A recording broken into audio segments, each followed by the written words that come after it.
Usa ka pagtuo, usa ka tingog,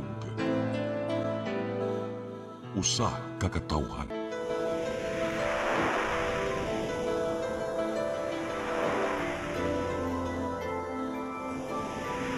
Cebu Catholic Television Network.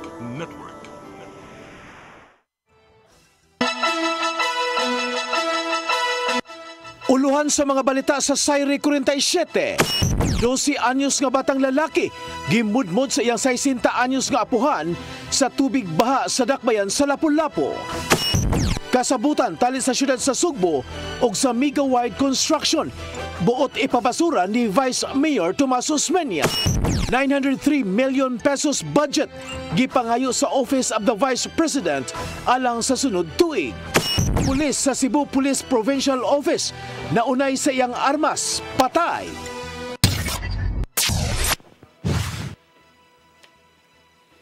Sugbo, Kabisayan ug Mindanao, Pilipinas. Kutos maabot sa tong Sibya sa tibuok kalibutan mayong hapon. Live kita karon sa CCTN Channel 47 ug kini ang tulumanon sa nag-unang kasayuran nga angay natong masayran. Ako si Dennis Tabar. Tulumanon sa patas ng mga balita ug opinyon. Ako si Danica Caballes. Kini ang Sayre 47.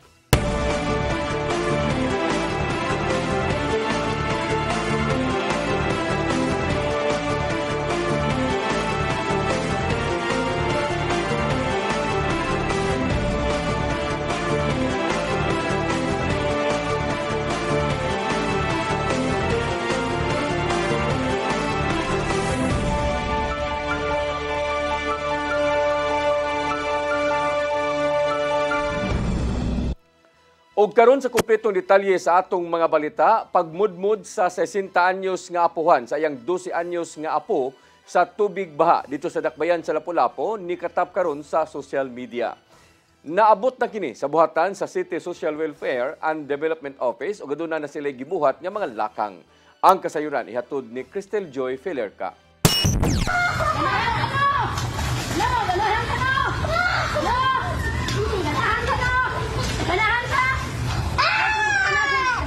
Kini ang video nga nikatap karon sa social media kung diin makita ang pagmudmod sa 60 anyos nga apuhan sa iyang 12 anyos nga apo ngadto sa tubig baha sa sitio Balanghoy, Barangay Gunob, Lapu-Lapu City kung asa sila nagpuyo. Matod sa apuhan nga si alias Linda nga ang maong video nahitabo ni adto pang buwan sa Marso. Gipasabot niyang nabuhat lang kini niya tungod siyang kalagot siyang apo tungod kay wa kini nagpatuo kaniya. Ano good kanang maligo mo siya baha good niya. Kaya masakit siya kay mga alaga. Di man gid siya mo patuo ako gi high blood ko. Ako gi ana sa tubig sa baha ana. Ito, naman di ay nagkuan video na ko di ay kanang maligo mong gikagbaha. Ikuan ta ka ilumusta ka. Pero nahibilala ko ato di sa dito pinangga ko na tong bataa. Dugang paniya nga sa dihang naaktuhan siya nga nagmudmod siyang apo sa tubig baha kadto mo ay permerong higayon nga iya kining nabuhat ug wa siya daotang intensyon ug igo lang unta siya sa pagdisiplina. Hinuon siya ni Butyag nga sa dihang nakita niya ang maong video gibati siya og pagmahay. Naabot ang maong taho sa buhatan sa City Social Welfare and Development Office kaganihang buntag. Sigon pa sa officer in charge sa CSWDO nga si Maria Sheila Bailosis nga sa dihang nakumpirmar nila ang maong insidente dali nilang gidala sa buhatan sa CSWDO ang 60 anyos alang sa investigasyon nga ilang pagabuhaton. Dugang paniya nga ang pagpaminaw sa habig sa apuhan mo'y unang lakang sa ilang intervention kung diin gipasabot kini sa mga balaod nga nagprotekta sa mga kabatanunan. Kaganihang buntag, wa pa mahinabi sa CSWDO ang 12 anyos nga apo ni alias Linda tungod kay ana pa kini sa iyang tunghaan. Apan matod ni Bailosis nga kuhaan nila og habig ang 12 anyos aron nga makabuhat na sila og mga lakang nga makatabang sa ilang kahimtang ug dili na mausab ang panghitabo.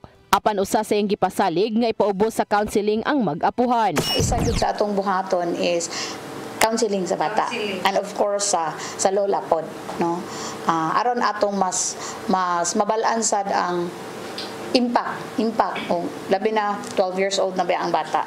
Sa pagkakaron ang CSWDO nangita pa og pamilya sa bata nga adunay kapasidad sa pag-atiman kaniya. Samtang matod ni Police Lieutenant Colonel Christian Torres, ang spokesperson sa Lapu-Lapu City Police Office, nga bisan pa man og pila ka buwan na ang nilabay sukad kini nahitabo apan posible gihapong mapasakaan og kaso ang apuhan. Apan kini magdepende na sa evaluation sa CSWDO tungod kay mamahimo silang mubarog nga reklamante isip representante sa 12 anyos. File din na siya considering ang prescriptive period sa pag-file og kaso sa child abuse is taas-taas na siya.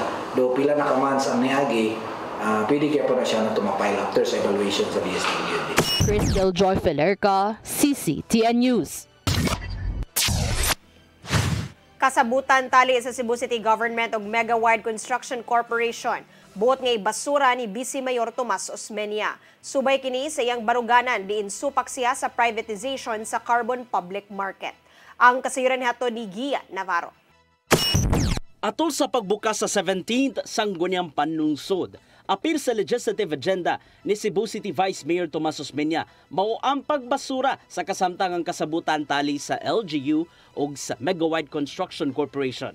Alang unta kini sa modernization o renovation sa carbon public market diin gikabalak-an sa mga manindahay nga ipaubos sinuon kini kadugayan sa privatization.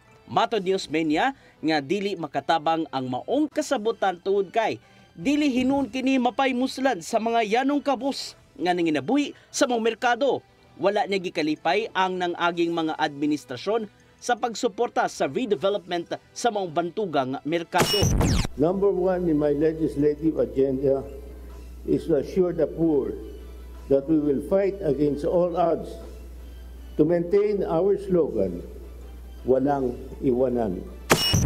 Maong gipanawagan niya ang pagsusi sa joint venture agreement tali sa Cebu City Government ug Megawide nga unang napirmahan niya tong 2021. Apil usab nini ang ordinansa aron pagsuporta sa modernization sa carbon public market ug ang pag-amend sa market code.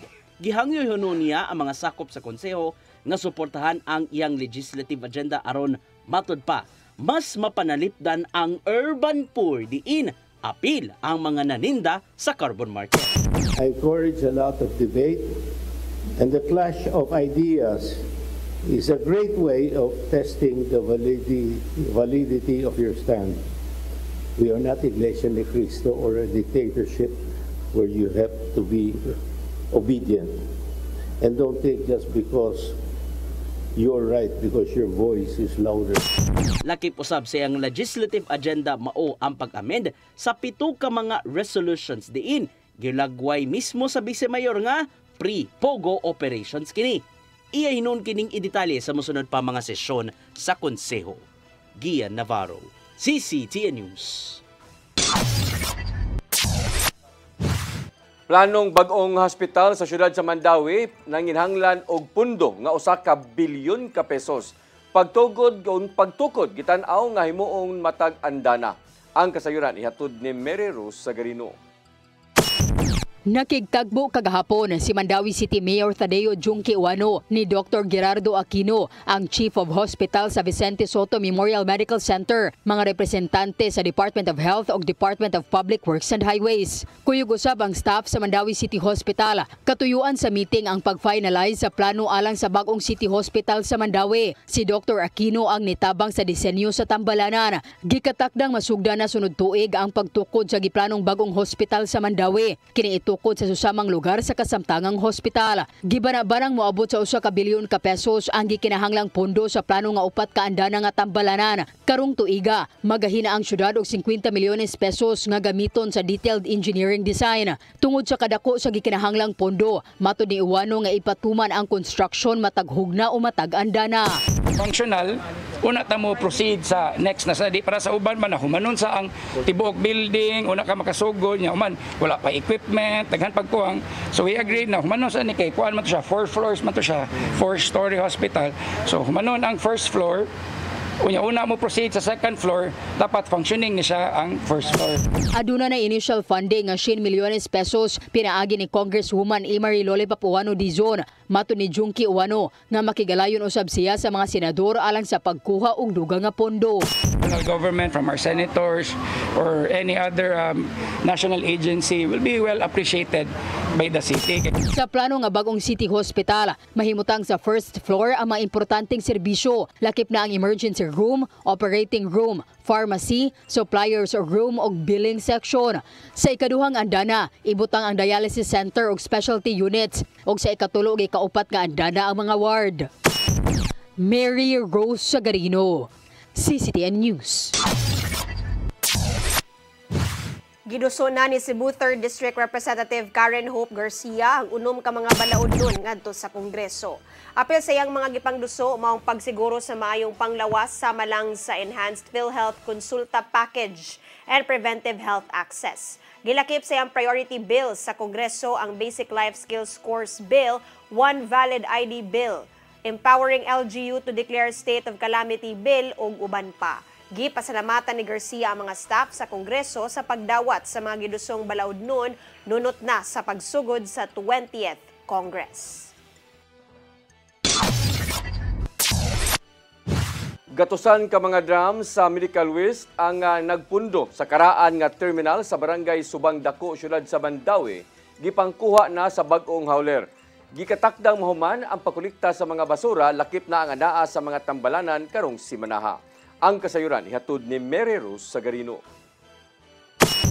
Sulob ang personal protective equipment kun PPE gipangkuha sa sakop sa Cleanaway Philippines Incorporated ang mga medical ug hazardous waste nga nagpundo sa kanhi North Bus Terminal sa barangay Subang Dako sa syudad sa Mandawi. Moabot sa 301 ka drums sa special waste ang nagpundo sa karaan nga terminal nga giingong moabot na sa usa ka tuig nga wala makolekta. Mao kini ang gisugda na og kuha sa bagong hauler sa Mandawi ang Cleanaway Philippines. Nibisita kaganinang buntag si Mayor Tadeo Junkie Uwano aron pagmonitor sa koleksyon ug nipadayag og kalipay nga nahakot na og sayo sa unang gikatakda nga pizza sa Hulyo 12. Unang nadiskubrihan ni Uwano ang wala makolektang medical waste ato sa iyang pagbisita sa City Hospital. Isip kabahin sa iyang pagsuroy sa mga buhatan sa City Hall sa unang semana sa katungdanan. Nasayran usab nga ang daghang medical waste ang gibalhin sa kanhi terminal diin nagpundo. Aron masulbad ang isyu, gipatawag sa mayor ang opisyal sa City Environment and Natural Resources Office, City Hospital ug sa bagong hauler.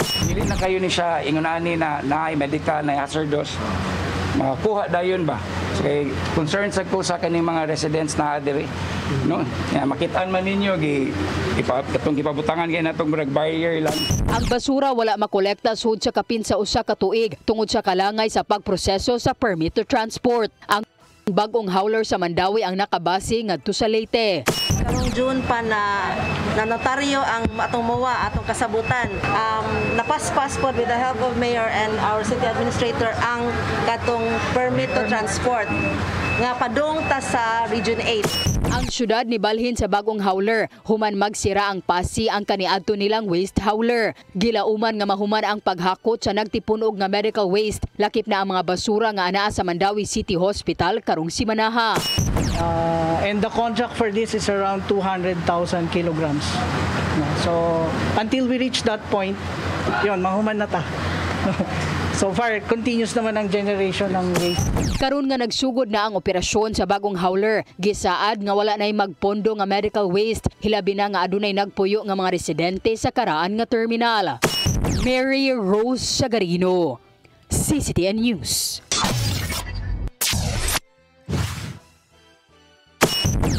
Mosunod, 903 million pesos budget gipangayo sa Office of the Vice President alang sa sunod tuig. Kana og daghan pa mga balita sa pagbalik sa Sayre 47.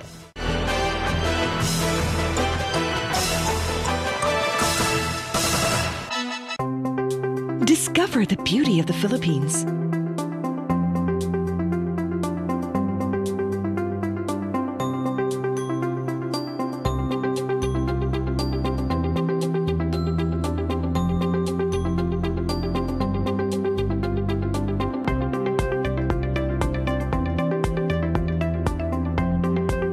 With Philippine Airlines, the country's flag carrier.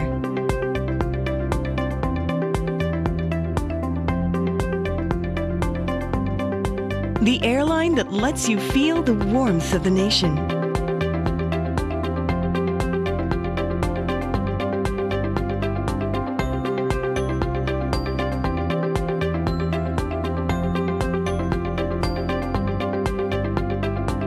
Mabuhay!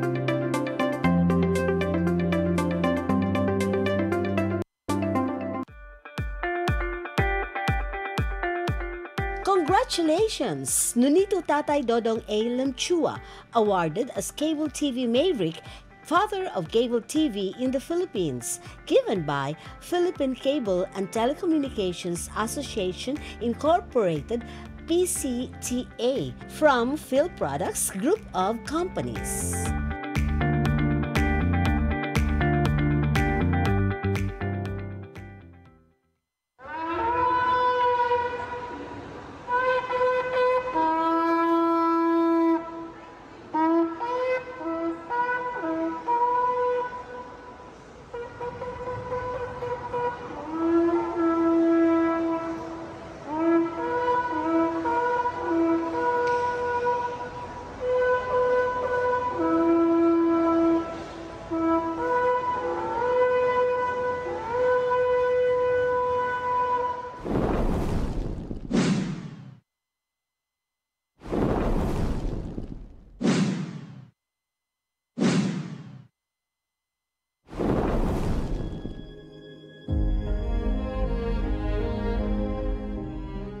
It was in March 24 that Brother Nonito Lemchua, or Tatay Dodong as we fondly call him, heard the voice of the Lord calling him to serve. God knows His children, and He knows how to speak to each of them. Have you killed in thoughts, in words, and in deed? Nakapatay ka ba sa imong hunahuna, sa imong pung, sa imong buhat? Kay usually, mayroong ganun, thou shall not kill, gatuta nga ang pagpatay lang physically. Mura na ang sa. But when you have bad thoughts to our brothers and sisters, as if you have killed that person already in thoughts. Kanang grabe tamanulti, nga makapasakit sa itong isig kas tao. No? Muna, you have killed that person in words. Unsa man ato kinahanglanon, what do we need in order to grow closer to God? Love.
The spirit that was working in the Oasis of Love 28 years ago is the same spirit that is working now.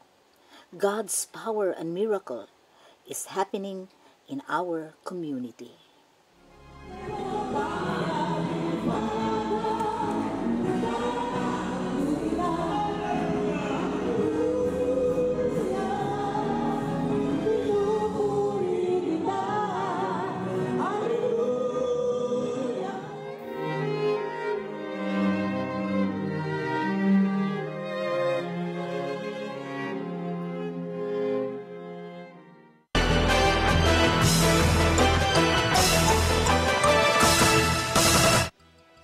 Balik sa ato mga balita, Office of the Vice President mangayo og 903 million pesos nga budget aron gamiton sa sunod nga tuig.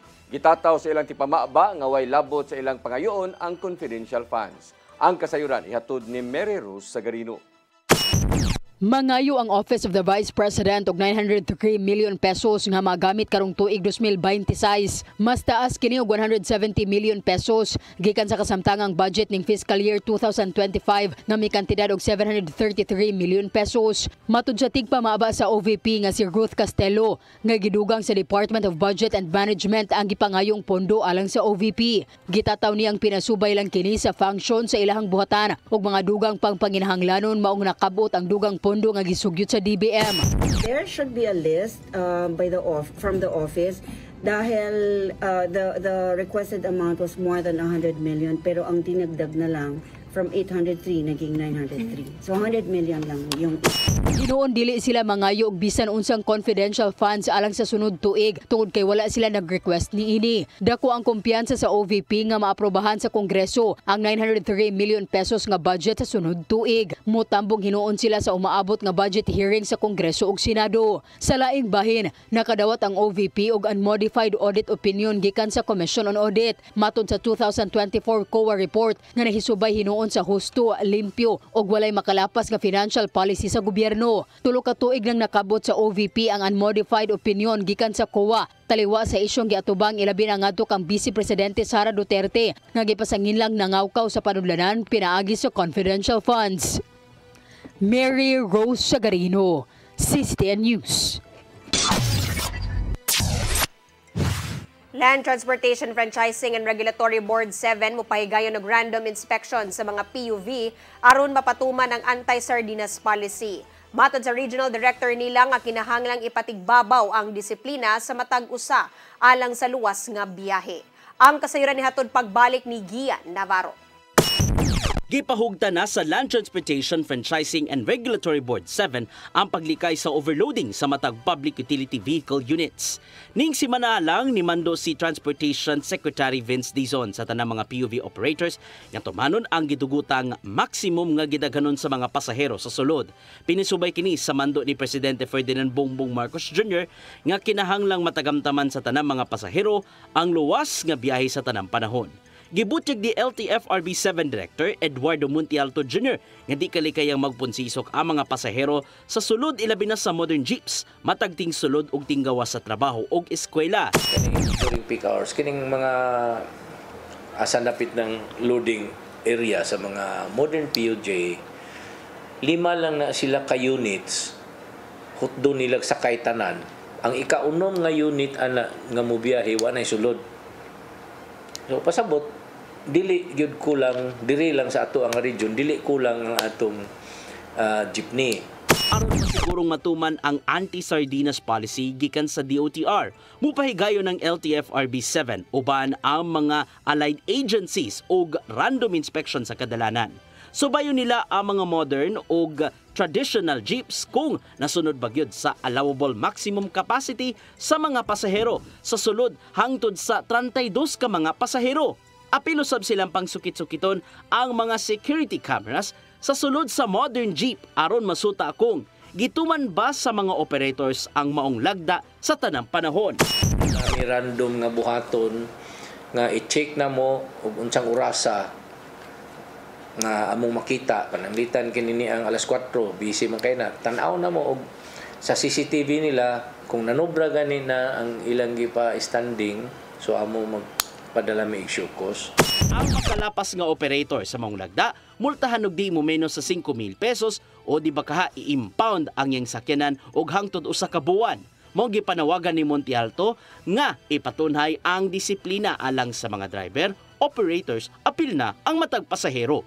Alang kini sa gitingwa sa kasamtangang administrasyon nga gawas sa hamugaway nga biyahe, ipabilin gyud ang kaluwasan sa riding public.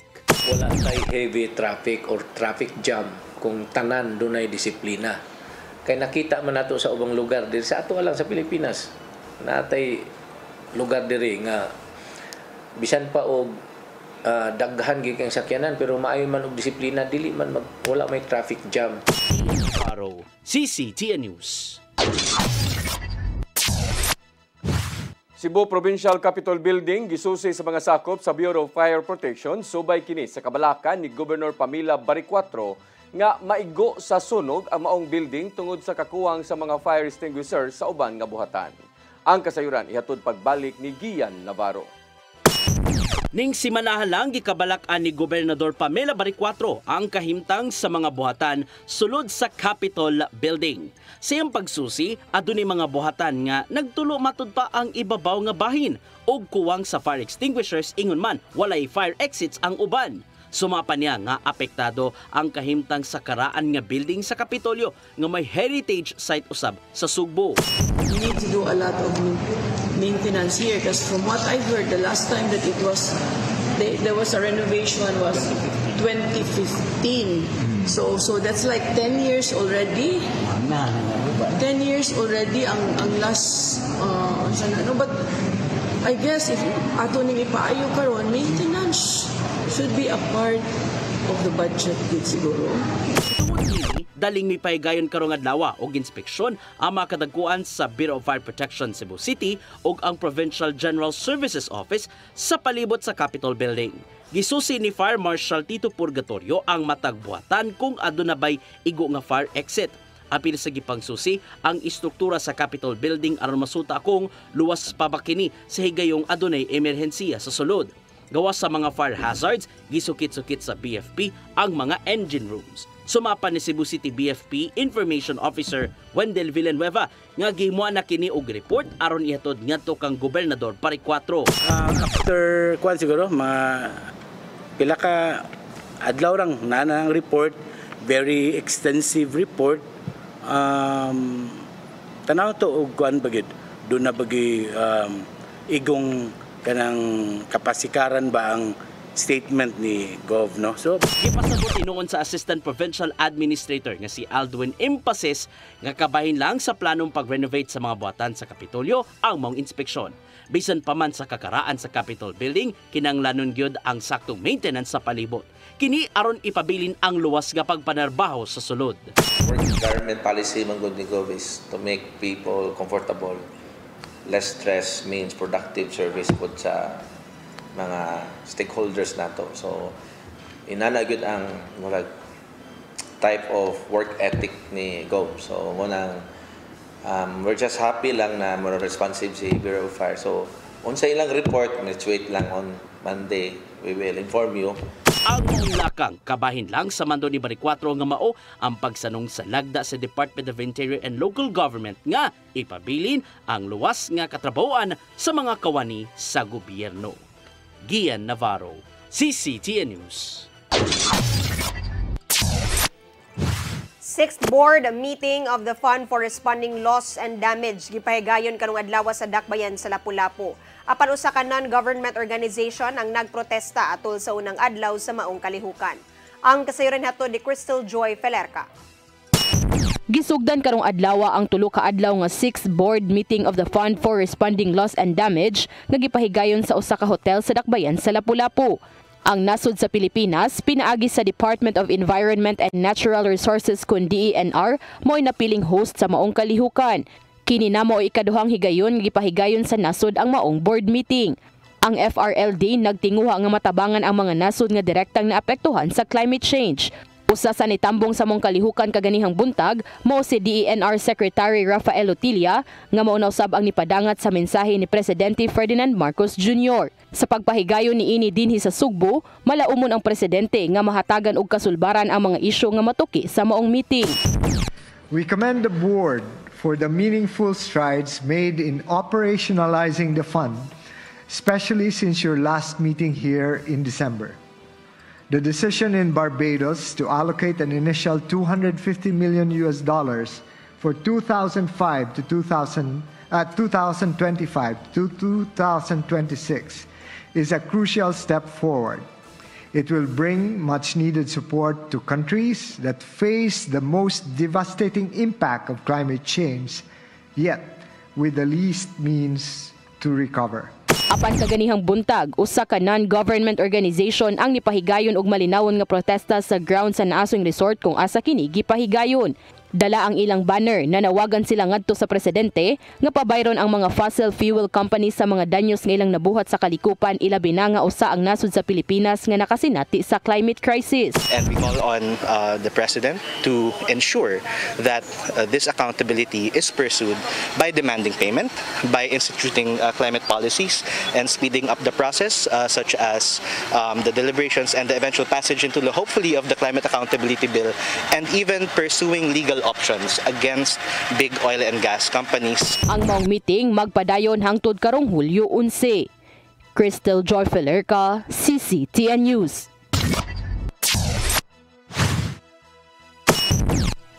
Mosunod, pulis sa Cebu Police Provincial Office na unay sa iyang armas patay.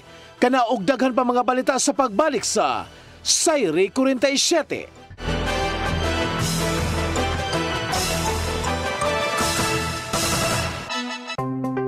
Discover the beauty of the Philippines.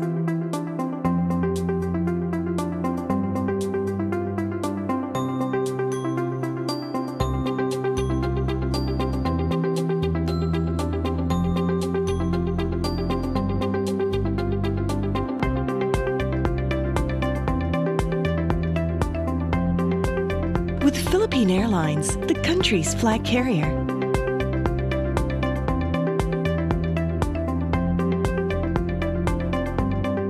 The airline that lets you feel the warmth of the nation.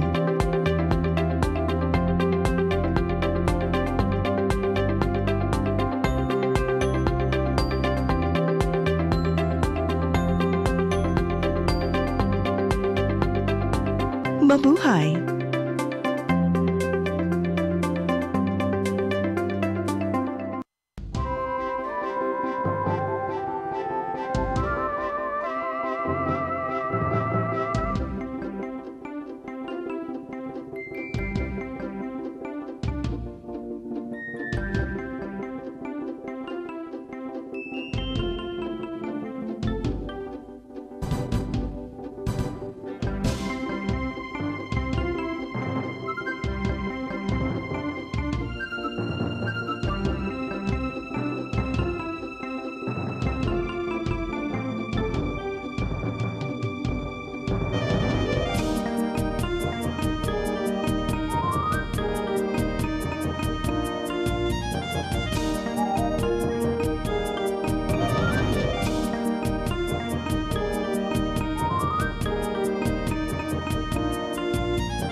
Hapon nga tigulang og hubakon, sugod siya kay iya lang hokhokon, og iya lang oto-otoon.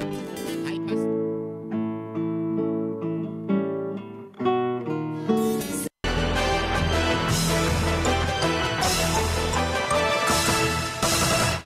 Bodiga nga dunay kapin sa 26,000 kasakong bugas humay nga gituo ang pinayuhot gikan sa laing nasod gisakmit sa Agriculture Economic Sabotage Council sa Malacañang.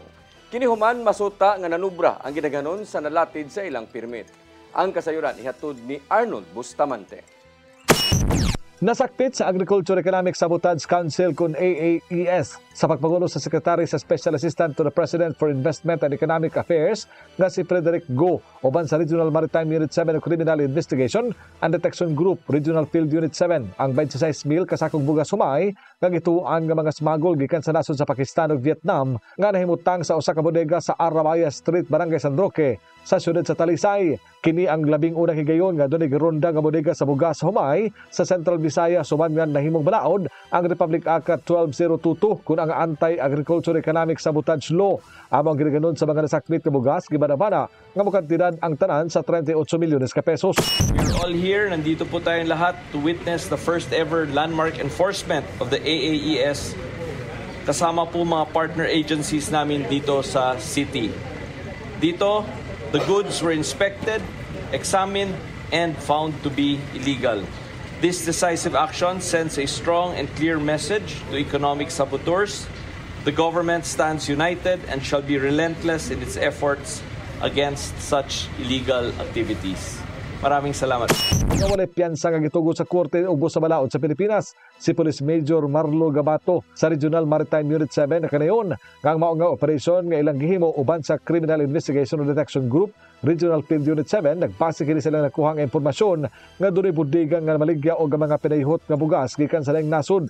Tungod din niadtong Hunyo 19, 2025, may apply sila og letter of authority kun LOA nga gilawatan sa Executive Committee nga gipirmahan usab nilang PNP Chief Police General Nicolas Torre III, Department of Justice og sa AAES. Pagka Hunyo 20, 2025, gipatuman nila ang LOA pinagi sa pagsusi sa mga bodega o ilang gipadalhan og suwat ang River Valley Distribution Incorporated kun RVDI nga mo'y tag-iya sa mga bugas aron mapakita sa ilang mga dokumento kung legal ba ang ilang pagpalit nini. Sulod sa 24 oras mihatag ang RVDI og mga papeles apanakita sa PNP og sa AAES nga kuwang kini tungod kay ang ilangan napakita maabot lang sa 6,000 ka mga sakong bugas ang gitugot silang permit.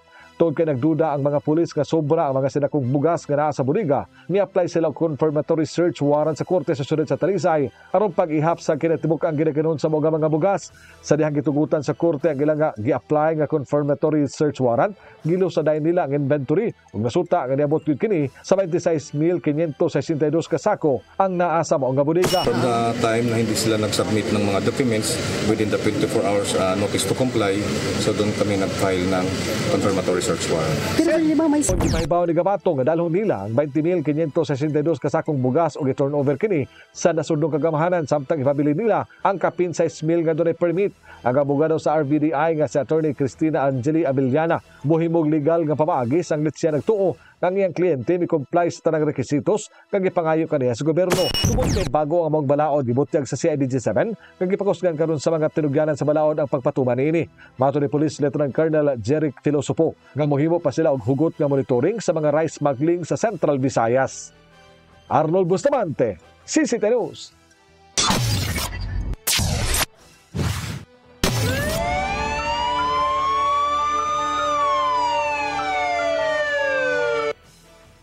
Nakabsan sa kinabuhi sud sa tambalanan ng pulis nga nadistino sa Cebu Police Provincial Office human maunay sa iyang armas sa Sitio Ukban, Barangay Buhisan ning Dakbayan sa Sugbo. Ang biktima giila nga si Police Corporal Edmond Danieles Agustin, 33 anyos, o nadistino sa Provincial Investigation and Detective Management Unit sa CPPO. Mato di Police Lieutenant Colonel Maria Teresa Makatangay, Deputy City Director for Operation sa Cebu City Police Office, nga samtang gikuha sa pulis ang iyang armas nga 9mm caliber pistol nga issue sa PNP sa iyang hawak. Apan kalit lang kini nga mibuto ug didto miigo ang bala sa iyang tiyan.